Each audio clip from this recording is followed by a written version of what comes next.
chinotozikana kana chipatara chekwedu chaicho musuno chaicho ndakatoona vamwe vatatu ndoti siri padhuze nechipatara ende kwasekuru muzeziwa chirwere chinoda sekuru muzeziwa ichi vakutonge vakutopuwa vamwe zvino hatingapinde hedu mukati memwoyo yevamwe vasingatendi nekusatenda kwako unongofa shuwa unozvitendawo chokwadi kuti vamuri kuona vari kupa matestimona hakuzi kuti Sekuru Guruve vakaoma munhu akatochirwara anoziva kuti chipuka ichi chinorwadza. Hama dzangu ukaona uchitaura kuti usati wabatwa nechirwere ichi ukabatwa nacho ndakagutsikana ina hama dzangu. Kune vamwe vari kunzoko vamwe vakatonopiswa kuchipatara magara nemurume wenyu kwenguva yakareba vachiita basa irori. Kune vamwe here vakamboya vachizorapwa asi vachitotaura kuti takambenge tanopiswa kensa iyi kuchipatara tatoverengerwa mazuva kuti gore rino haripere? Vakatowandisa chide nyanyo vezvibereko vaya vane kensa yezvibereko mumwe anotonzi nhasi svondo rinoya muri kuda kutoenda kunodi kunotonopiswa asi vapuwa mushonga vachishandisa vanotofona baba ndaenda kuchipatara ndanzi hamuchadi hamuchapiswa nyanya mabreast cancer kune vamwe vakatopora zvoti dai kuruti inguva kana mukaona mapikicha evakapora kuti chokwadi zamwiri zvaranga riri munhu ari kurarama nemushonga waSekuru Guruve ndinotozvitenda nekuti ndikuburikidza nekutoziva chwa kuti unotoporesa zviriko. Looking to open an FNB bank account? VF Accountant makes the process seamless and professional. All you need is your certified ID or passport copy, a physical address, an email, and your phone number. As a passport holder, you can open two types of accounts, an FNB business account or a personal non-resident account. With a business account, receive your salary and customer payments, shop globally, use PayPal, and send money via e-wallet easily. Our package includes a registered company, business bank account, CIPC profile, and all necessary company documents. The non-resident account is perfect for managing international payments and airtime, whether you are in South Africa or abroad. Get started today for only R1,500. Contact VF Accountant at +276 868222173 to open your account now. Tiri kupfuurira mberi tichinzwa kuti ichokwadi here kuti Sekuru Guruve vanorapa zvirwere zvakasiyana siyana. Vanzvadzi imi munoitwa nezita rakazara? Ini ndinoitwa munosebedza ice cream yandakupai kumuromo. Ini ndoitwa mai muzeziwa mudzimai waSekuru Guruve. Right. Adautanga nemubvunzo nhando. Zvakatora nguva yakadii vachifambira musikana. Aiwa zvinotora Mukoma Sly asikana. Aiwa zvakaoma. Zvekubvunza chembere yadai. Tinotozvinzwa kuti mazuva zvakadii kwakusina WhatsApp kwamazuva. Kwakusina kwakune tsamba. Kwakune tsamba. Dzakanyora tsamba. Vakambokwinya. Musanta. Dzakazopera bhutsu. Dzinopera bhutsu. Ndobva mazoti chima. Ndobva ndazoti aiwa zvakanaka ngatifambidzane.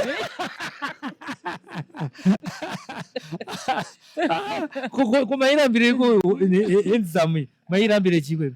Nguva yacho vanga vaita semunhu anga ari wechikuruwo kwandiri. Right. Kuima kamusana kuzvinzwa here kuti vakuru vanochengeta. Takatorasikirwa takatozviziva. Nhasi muri pano. Tiripo. Patone mhura. Tatone mhura. Aiwa tinotenda. Imi chenyu chapupu ndechekuti chimi? Inini chapupu changu inini ndinoitwa mai muzeziwa mudzimai waSekuru Guruve. Sekuru Guruve kuti vatange basa iri havana kuritanga nekuda kwavo. Vakaritanga nekubudikidza nekurwara. Ivo. Sekuru Guruve vakarwara.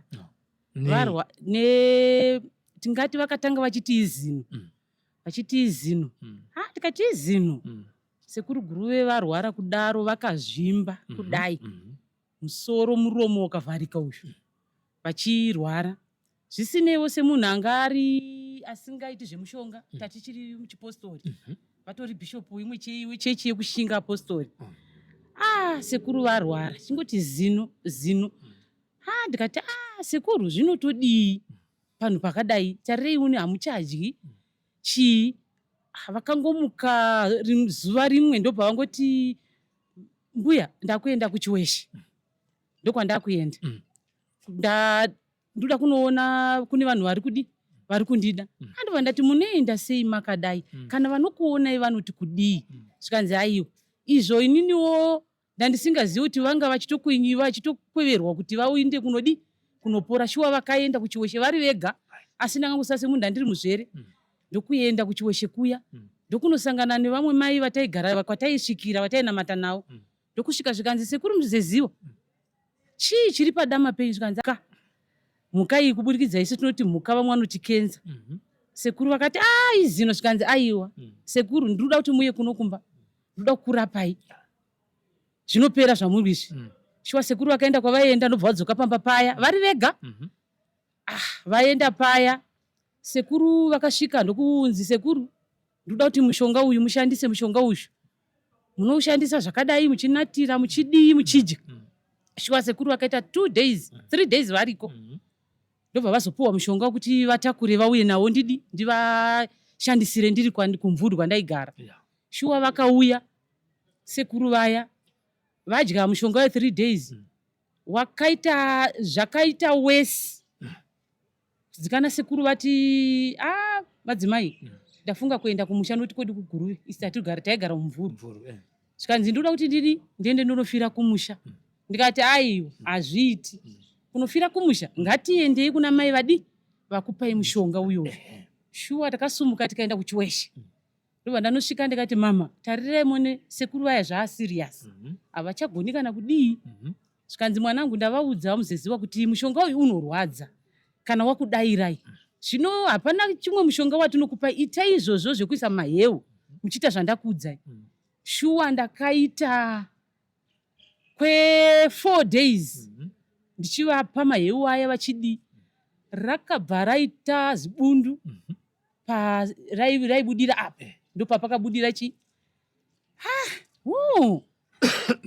mai vaya ndadaro bundu riya ndikati zvino zvararamba apa ndatodzokera kumvuri kati zvararamba kuchena regai nditore nyemba ndinami kuti riite muromo. Shuwa ndakarisa nyemba ndobva raita hurwa ndokubva ndasvina. Madzibaba vakabuda hurwa manzwa hurwa hwokuti rwaitiuka husvina maita dzungu ndokubva rashama. Shama kudaro ndikati ndodii zvino urwere zvahwanyanyokura ndigai ndiende kui ndikaramba ndichisvina babava ndiri ndega vanofenda regai tiende kuchipatara mangwana. Ndobva damuka tichienda kuchipatara kuya vakanosvinwa ndokubuda hurwa huya zvokuti ndokusara razi gwanza. Zvikanzi zvino zvotoita pagwanza iri takucheka nyama tonama kuitira kuti risarabe rakadii. Kati imimi dai masiya pakadii pakambodaro nekuti mukakuridza panama zvimwe mborwa hauna kudii hauna kupera. Matochiremba wavuti. Shuwa indinera mbeva. Munera mbeva. Ndokubva ndadaro tadzoka kumba kuya. Mushonga wangu ndaishandisa ndichitovapa zviya zvokuti piritsi rinoita overdose unenge usina kurimwa. Vairara usiku hwese vachiimba vari pamubhedha vachitenderera mubhedha. Apa ndikati aiwa mushonga handisii. Ndokubva ndaramba ndichivapa mushonga uya. Paya apa pakabva papera pavhara. Ndobva ndati aiwa ndahwina. Arikati aiwa munonyepa hamusati madi zvakwana. Rakabva ranobuda rimwe futi nepapa bundu riye. Ndikati aiwa kurapa ndakatoudzwa kunzi uyoyu mushonga unozvipedza. Ndokubva taita izvozvo bundu riya ndobva raputika ndobva rapera. Takagara semunhu anga aporawo tikati aiwa kuti tombosiya zveyo tikaramba tichidya. Tasiya mushonga uya.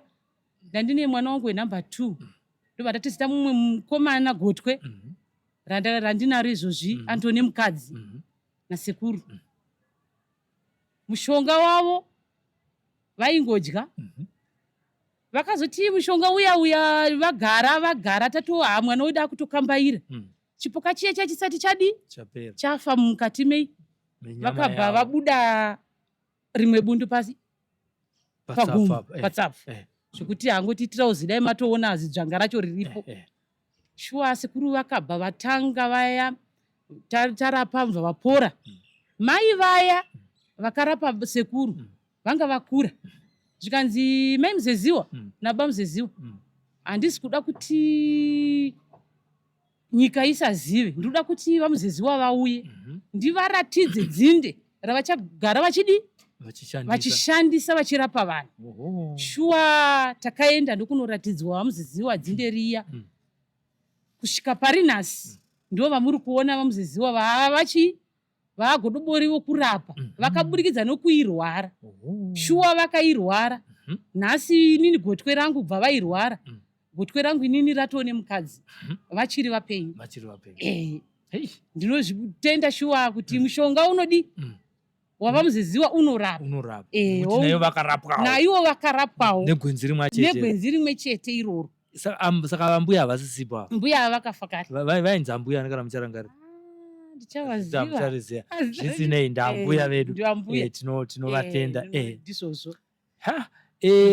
Panguva yavairwara imimi pfungwa dzenyu makambodzidzamisa kusvika papi nenyaya yeurwere hwavo? Ndakadzamisa ndikati kuda semunhu anga achitungamira sangano kuda vanhu vakuvaroya. Uroyi ndowana ndakatotungamidza shuwa kuti vanhu vazofunga kundipedzera murume nekuti vaibatsira. Chipo chavo changa chingoripo nekuti kuchechi vaivari vachibatsira. Saka vakazi nechiprofita vachibatsirawo uye vari mutungamiri wesangano. Saka ndozvandakangofunga kuti kuda vanhu vari kurwadziwa nekuita kwavari kuita. Saka asi ndakazoona kuti aiwa hauzi uroyi urwere hutori hunotorapika hwakarapwa kusvika pari nhasi. Unotongomuka inotongomukawo. Saka ambuya ava munovatenda zvakadiya? Mbuya ava ndinovatenda nekwavasiri nekudenga kwavari. Nekuti chandinotenda iko zvino ndina sekuru vangu ndina varume vangu tiri kutochembedzana tichiita. Ende chandinovatendera zivo yavakapa kuna Sekuru Guruve nanhasi iri kubatsira vamwe vanhu, iri kuporesa vamwe vanhu vari kuda kupora, vanoda kuteedzera kupora. Ndinozvitenda. Saka zita rokuti muzeziwa iri rakauya seko because vakutozezesa chirwere chakutovazeza. Aiwa zita racho rakatongobva vakuzezwa nechirwere nechirwere chekuti muzeziwa. Saka aiwa ini ndinozvitendawo chokwadi kuti vamuri kuona vari kupa matestimony hakuzi kuti Sekuru Guruve vakaoma. Munhu akatochirwara anoziva kuti chipuka ichi chinorwadza. Hama dzangu ukaona uchitaura kuti usati wabatwa nechirwere ichi ukabatwa nacho ndakagutsikana ina hama dzangu kuti chirwere chakaoma ichochi. Nanhasi sekuru vari pava muri kutoona nemiwo kuti aiwa Sekuru Guruve vakatogwinya kusimba kupfuura inini. Aiwa tinoda kutenda Mwari nechipo chakanaka chakadai nekuti vazhinji vakafa vasina kusangana nevanhu vanenge vana muzeziwa vatiri kuti Sekuru Guruve nhasi uno. Handiti tinoda kuti tichipedzisa hurukuro yedu inei kune vamwe vari kunzoko, vamwe vakatonopiswa kuchipatara magara nemurume wenyu kwenguva yakareba vachiita basa irori. Kune vamwe here vakambouya vachizorapwa asi vachitotaura kuti takambenge tatombonopiswa kensa iyi kuchipatara, tatoverengerwa mazuva kuti gore rino hariperi? Vakatowandisa chide nyanyo vezvibereko. Vaya vane kensa yezvibereko. Mumwe anotonzi nhasi svondo rinoya muri kuda kutoenda kunotonopiswa. Asi vapuwa mushonga vachishandisa vanotofona, baba ndaenda kuchipatara ndanzi hamuchapiswa. Nyanya mabreast cancer kune vamwe vakatopora zvoti dai kuruti inguva kana mukaona mapikicha evakapora kuti chokwadi zamu iri zvaranga riri munhu ari kurarama nemushonga waSekuru Guruve. Ndinotozvitenda nekuti ndikuburikidza nekutoziva chiwa kuti unotoporesa. Zviriko vamwe vanototariswa kunzi mangwana apa handiti manzwa testimony yababa kuti vanga vasingamuki, wanga uri mukwishi womurume weti kana wopindurwa nevarume. Asi nhasi vari kutoraramisa mhuri yavo nekubudikidza nekutenda nekuteedzera. Kuchechi maitombopuwa mukana woenda papulpit. Aiwa ana nditori pamberi. Ndibate. Ndanzwa kuti chipo chekutaura chiripo apa. Aiwa ndinotozvikurudzira kuti Mike ngai ice cream yenyu abamtichika. Vaya vasiri vasina rutendo rokuziva kuti mushonga unoporesa. Dai muchimbotirayo kumboti mumbosvikawo pana Sekuru Guruve kuti Sekuru chimboti paiwo ndine hama yakadai muchingobata nhamba dzawo mofona ende munhu akareruka akamborwara. Sekuru ndinotoona vanotoone moyo wokuti ivo vakambochirwara saka vanotoone tsitsi. Ngatidzokere panguva yekuti imi vanonamata, imi vatungamiriri vemachechi, ndimi zvekare munoti musaende kumishonga. Nechechi yenyu iyoyo. Izvozvo inini handisingatombozvitendiwo shuwa kuti mushonga unoporesa. Kana nemaitirwa azvinoitwa ekuti munoisa mumaheu muchinwa bhodhoro renyu zvinotoporesa, asi ini ndakazviona ndakagutsikana nazvo nekubudikidza naSekuru Guruve naSekuru Muzeziwa kuti Sekuru Muzeziwa vakapora nemushonga uyoyu. Nhasi vari kutogiya, kana kuri kuti zondivafawo vanonge vafawo vanhu vachiziva kuti aiwa takambopinda nemo. Ibvai matsinhira kuti mishonga yatairamba nekuti atiri mabhishopu.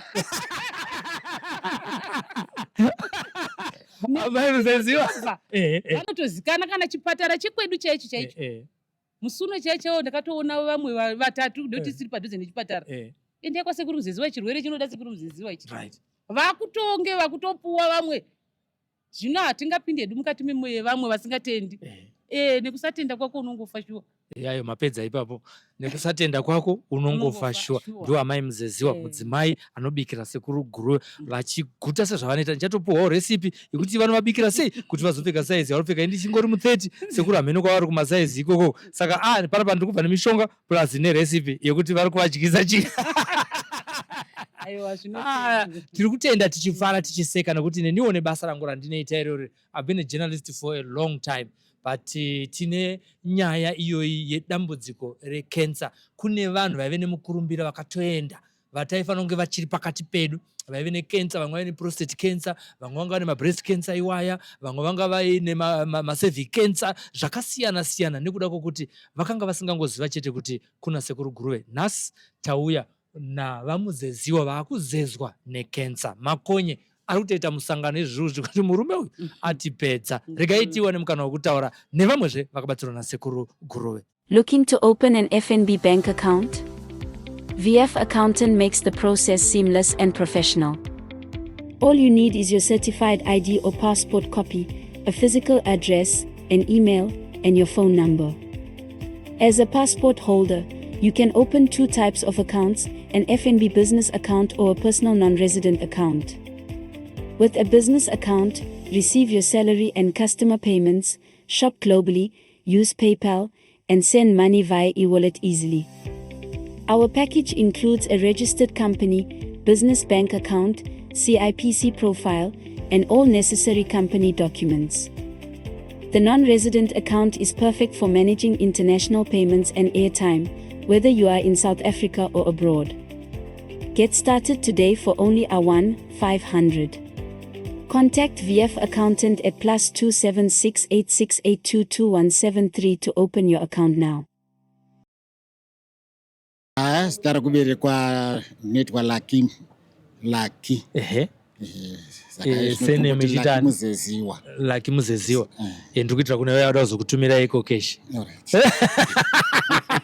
Baba vazoona kuti ndivo chaiwo. Anditi pan muzvara nhasi hatisisina nguva yakawanda nekuda kwokuti zuva rapinda muna amai varo.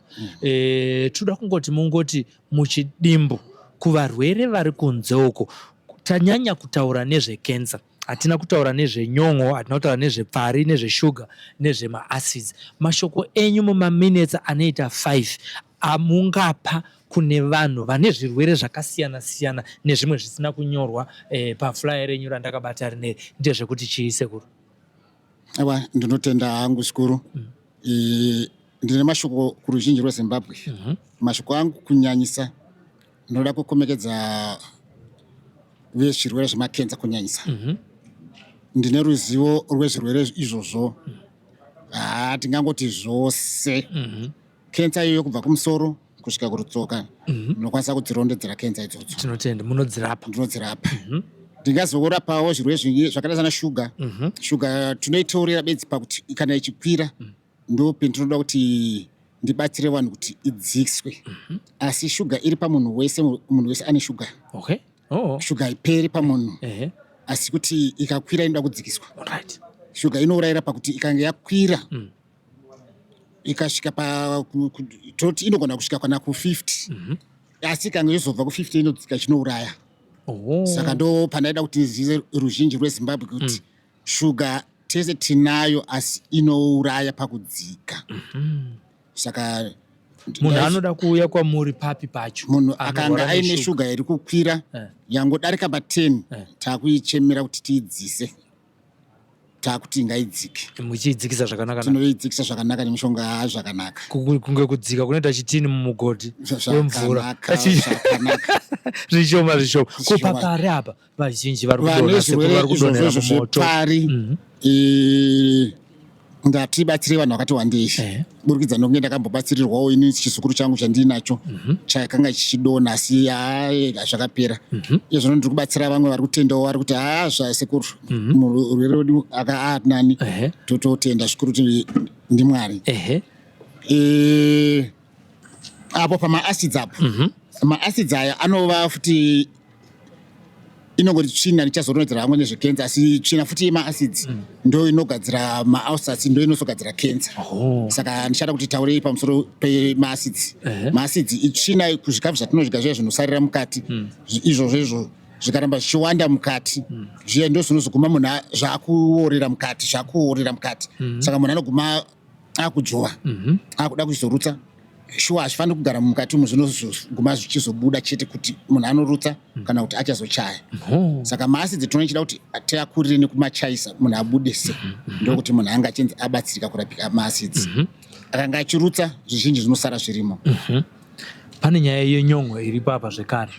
Inyaya iri kunetsa vakawanda. Muri kuirapawo sei? Nyongo iyoyo ndiwo ma-acids iwayo. Ndiwo ma-acids iwayo. Ndiwo ma-acids iwayo. Alright. Pane zvimwe zvirwere zviri kunetsa vanhu nekuda kwenguva ino zvimwe tichataura muchirongwa chinotevera. Ndezvipi zvimwe zvamuri kuti vanhu ngavauye kwamuri? Ndinotenda zvikuru. Kurudziro yangu kuruzhinji rweZimbabwe ndikuti vanhu uyai ndikubatsirei pazvirwere zvamakenza. Munhu akanga aine musoro uri kurwadza usiri kupora igomarara remusoro. Kuchipatara vanoiti meningitis. Meningitis ikanga yapa munhu kureva kuti yava tsvina yamusoro. Vanhu vanenge vane dambudziko renzeve dzinobuda urwa. Tinotenda kuti nzeve idzodzo chaita kuti munge mane urwa. Kureva kuti mane makonye anonzi ekenza. Saka chinonzi kenza chacho ichi makonye. Kenza haisi ronda ba. Kenza makonye. Saka pese pane pabuda urwa pagara chinhu chine tsvina ipapo kwenguva ndo pazoguma mapafoma makonye anonzi kenza.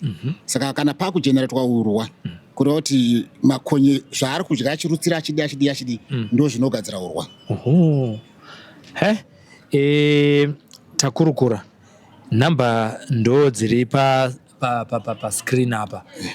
Mashoko enyu ekupedzisira imi ndiri kupai 1 minute vamwe ndanichivapa ma2 minutes zvizhinji mataura. Mashoko enyu ekupedzisira kune munhu wamakarapa akanga arambwa nezvipatara vakutotaura kuti apa hapasisina kwete vapopura ava nhasi vamwe vasiri panapa. Ndinotenda zvikuru ndarapa vanhu vakawandisa. Vamwe vakatodzorwa kuzvipatara vachinzi stage 4. Vamwe vakangodzi chingwendai muno vachengeta kudzimba. Ndine vakari vari kutorarama variko izvozvi. Vamwe vanga vaita mabed souls maronda aya akutongobuda honye iwo maronda emasouls emabed souls aya akubuda honye. Saka kureva kuti ndarapa vakawanda vakuti vamwe vakatombochemwa. Zvimwe chete zvandakaitawo ini ndiri kurapa vanhu nhasi. Ini ndakatorwara zvotodaro zvokuti vanhu mai vati tsanangura. Tine vanhu vari kukuona izvezvi vari kuSouth Africa, vamwe vari kuArab Emirates, vamwe vari kuUK, vamwe vari kuAmerica. Tinosvitsa sei mishonga ikoko?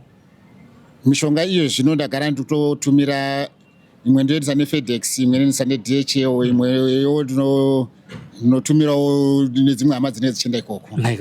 Saka tiri kuendesa imwe nekumutisi. Saka ndinoti vari kunze uko kulese kunana New Zealand ndakaendesa mishonga nana UK ndikuendesa mishonga yakati wandei vanhu vari kutobatsirika zvokuti matestimony vamwe vatotaura kuti sekuru manje toita sei tiri kuno kuSouth Africa taida kutaurawo saka pavanouya kuno kuZimbabwe chataura navo vamwe vacho muchazotipa nhamba dzavo totaura navo vari kuno kuti isusu tine mishina inokwanisa kuti tiite interview munhu ari kunze asi achitoonekwa pari ari pavhidhiyo tinokwanisa kuzviita izvozvezvo. Ndakupai nguva iye zvinezvi taakuitira makamera edu aya kana kwasviba kudai anenge akutsinzinya anorara zvamunoona kudai izvi tanga tida kutaura zvakawanda pamusoro penyu imimi mega asi nekuda kwevapupuri vauya vachitaura zvavakaitirwa nemishonga yenyu imimi tinodavira kuti kwanhasi tinenge tadzidzisa tatumira shoko kune vatariri vepaSly Media TV. Mwari vatitendera nguva shoma iri kuuya tinozokudzorai zvekare tichiwana mamwe matestimony kuti tisawana vashoma nokuti vanhu vanozofunga kuti matenga vekumbare nevekunhinge ava nekuwaterfalls nevekuchi tinozodawo vamwe vanobva kupi vanobvawo kune dzimwe nzvimbo vatinechita sei vatinechisangana navo kuitira kuti shoko renyu rifambe riine umbowo nekuti vanobira vanhu vawanda. Saka tiri kuti imimi mabuda pachena ticharamba pano paSly Media TV tichifamba nemi nekuti tine vakawandawo zvekare vanotipowo mafoni navo vachitumira maronda avo vachiti ndashaya anondirapa. Saka kuuya kwenyu tinoti ndimwari chaiye paSly Media TV. Oneka henyu vateereri. Vateereri ndinokutendai kune vari kutiteerera vane hamawo dzavo dzinenge dzida kuti dzibatsirwe. Ndichakupai nhamba yamunondifonera mondibata ndichakuudzai kuti ini ndinogara kupi. Ini zviro kwazvo ndogara kuGuruve asi zvino ndiri kubatsira vanhu ndiri muMbare ndiri muretail. Tinoti muMbare muretail iri nechepa muretail umu patable number 832 ndopa ndiri kubatsirira vanhu ndiri.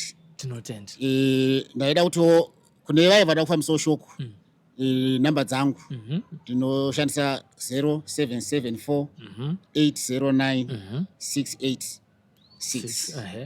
774 809 686.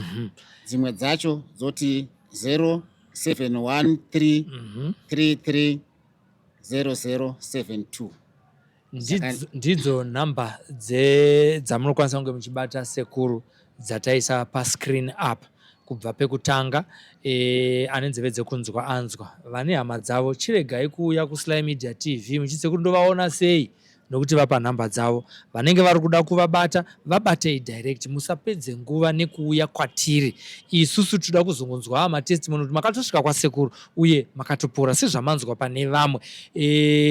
Tinotenda zvikuru nekutiona pano paSly Media TV. Tinotenda nekusapota vanhu vese vatinokuunzai pano. Tinotenda kuti chirongwa chinechi chichadzora upenyu hwavanhu vakawanda vanga vachererwa makuva vanga vaane mapolisi anga akuda kusvika pekupedzisira kuti mari dzichitenga makofini nechikafu cheparufu. Asi nekuda kwekuti Sekuru Guruve vaunzwa pakati pedu tiri pano paSly Media TV upenyu hwevamwe tichazoramba tichingoti aiwa happy birthday tichingoenda makore achingowedzerwa asi sazoganhurwa panzira nekuda kwemaacids nekuda kwenyongo nekuda kwepfari nekuda kweshuga nekuda kwecancer. Zita ndoni Sylvester tofumana isimbi yebasa.